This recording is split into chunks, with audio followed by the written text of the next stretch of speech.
I had someone ask me to show how I do animals, and so today we're going to talk about copying, texture, and make a cute little forest painting. I have timestamps if you want to skip to the painting part, but first I want to talk a minute about copying. Last week I shared a maybe controversial opinion on art and copying. I'll link those videos below if you missed them. But the too long didn't read version is that copying is a great way to become accustomed to and establish key fundamentals when you're learning a new skill. Here's a good example. I want to paint a raccoon, so I will Google raccoons and look at all the images. Let's say I choose this one to work off of. As someone who has not painted many raccoons, if I try to paint this one, I will probably end up lost in all the details. The variances in the fur, the detail of the feet and the paws, and the nuances of the face. I'm trying to break down something that's really detailed and complex into brush strokes. It's not impossible, but it's almost impossible for someone without much experience with painting animals. So instead, I'm going to Google raccoon drawing easy. What this is going to do is simplify a raccoon into easily identifiable characteristics that will help guide me. I don't need to capture every single individual fur color, and maybe the paws don't have to be done in high detail, but what do I need to include for people to easily say, oh, that's a raccoon? Right off the bat, I'm noticing the pointy cheeks. What's interesting is I don't feel like that's all too pronounced in real raccoons, but it's definitely one of those details in little drawings that screams raccoon. The feet and paws are not complex in these, but a lot of them are solid black, which is a way to highlight them easily. We obviously have the ringed tail, and then the mask markings on the face, which are done in various ways in these images, but all with that black area around the eyes. I'm going to select this image and work off of it. I'm going to be simplifying the hands and feet in my own sketch, but the pose of the body is going to be really helpful. I like the markings on the face on this one, so I'm going to stick with the little tufts of fur on the cheeks and copy the white and black pattern around the eyes. The same thing can be done with the little bunny I'm going to paint. I'll Google with the same parameters, and here are some cute poses that are very simple. I'm going to kind of mix and match some of the elements here, but the key characteristics are going to be long ears, obviously, that cute little peaked nose in the profile, a fluffy tail, and a rounded soft body. I have a few things for my scene sketched out already, but now I'm going to add the animals. I've sped this part up just for the interest of time, but I wanted to show this process so you can see how I translated the animals I'm using as a guide to my paper. Something I want to note while I'm doing this is that copying and simplicity are not necessarily where we're going to end up, it's just where we start. Maybe you want to stick with cute illustrative art, but even then, once you've sketched out a few raccoons and bunnies, you're going to begin to notice on your own those details that are important to include. You're going to become accustomed to the shape of the body and the face. You'll be able to adapt your sketch into new poses or positions without having to see it first. And if you are interested in adding layers of realism, that will also become easier and easier as each detail becomes more intuitive. The same idea can be applied to anything, flowers, landscapes, people. The more you paint it, or sketch it or draw it, the more you will internalize how to do it well, and the more detail you will be able to add. And from there, it's easy to incorporate little touches that make it unique to your own style, like working with certain techniques or colors. Learning to customize is so much fun, but I think a good foundation is necessary to work from, and I think that best comes by copying.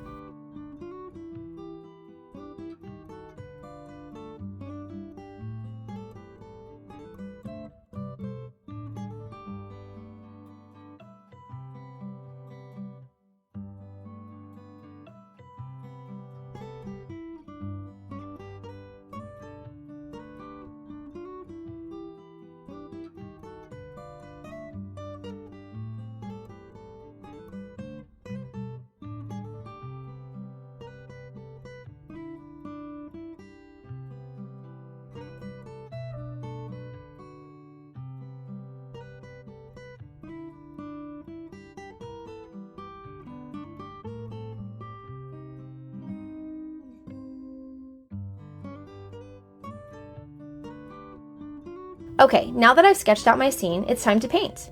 I'm starting by laying down a background. It is so helpful not to skip this step, and there are lots of different ways that you could do it. Today, I'm just going to do a large splotch of yellow on the top, avoiding the areas I'm going to be filling in with other color later.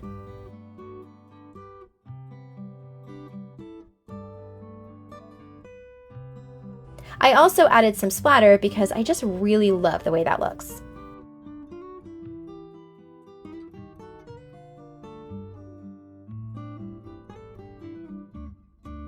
Then I'm going in and doing the same thing but with green on the bottom.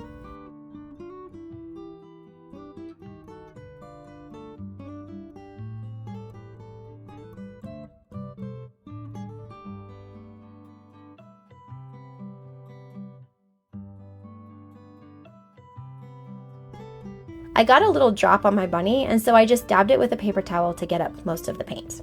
Now I'm going to start on my raccoon. So this is my current style of doing animals. I think it's far more interesting and cute than just painting in solid color, and it's an easy way to add dimension and vary colors and shading. It's not super realistic, but definitely a more illustrative style.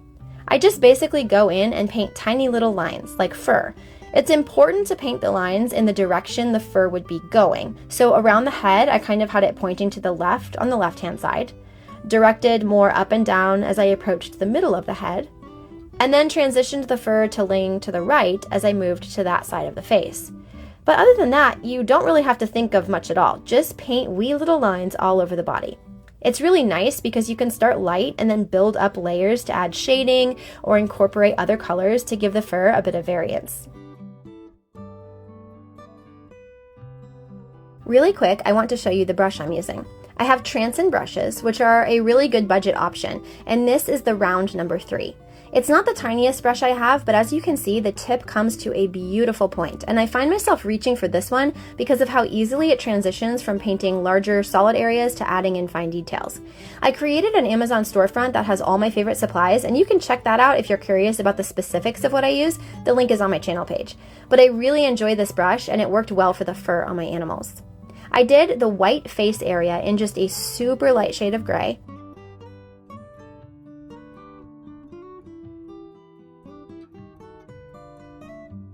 And then filled in the tail with my base color. I'll add the rings later.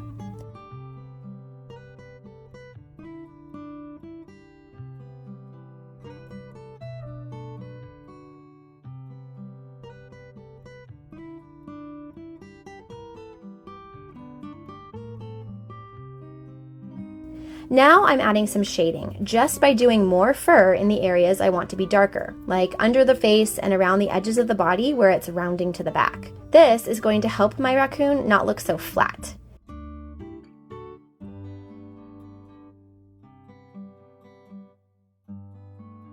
In the same way, I'm going to add more lines around the tail in the areas I need to be darker to create those rings.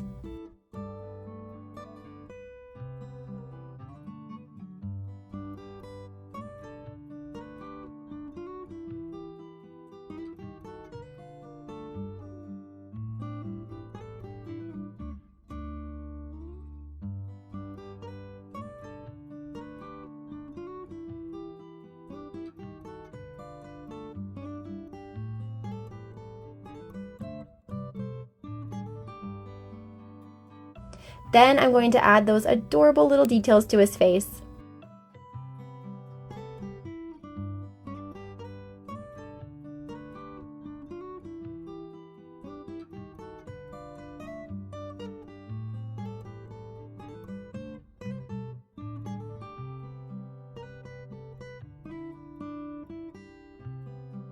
And now look at him, such a darling little raccoon.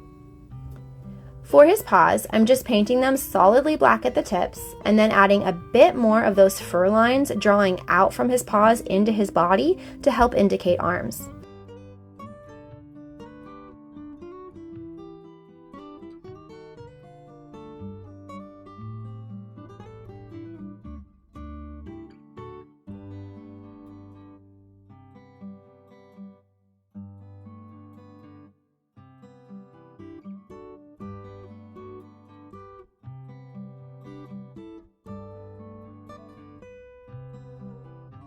I also painted in his tiny little feet.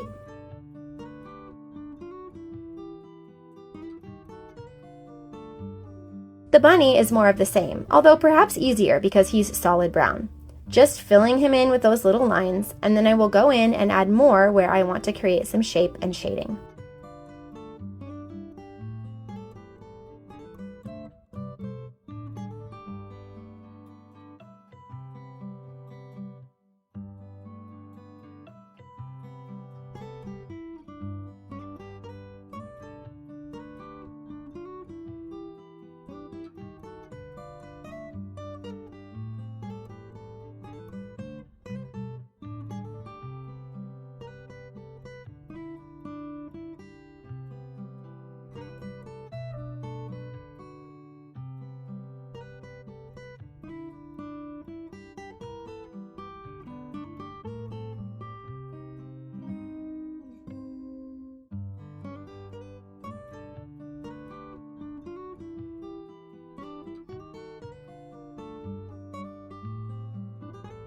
I did the lightest of pinks in his ears. Now I'm just going to fill in the other details of my picture. If you like tutorials like this, please don't forget to like this video and subscribe. I love to share art, and it's my dream to make it feel accessible and inspire other people to be creative. So thanks for watching.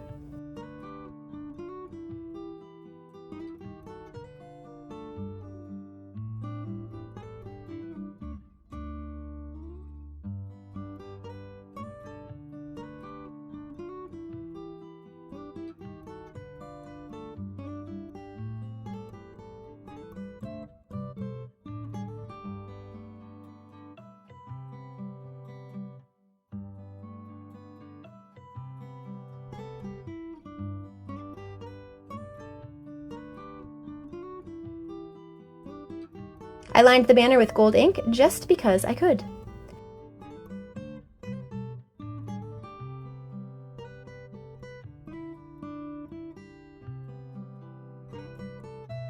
And then some tiny whiskers for Mr. Bunny, and I was done.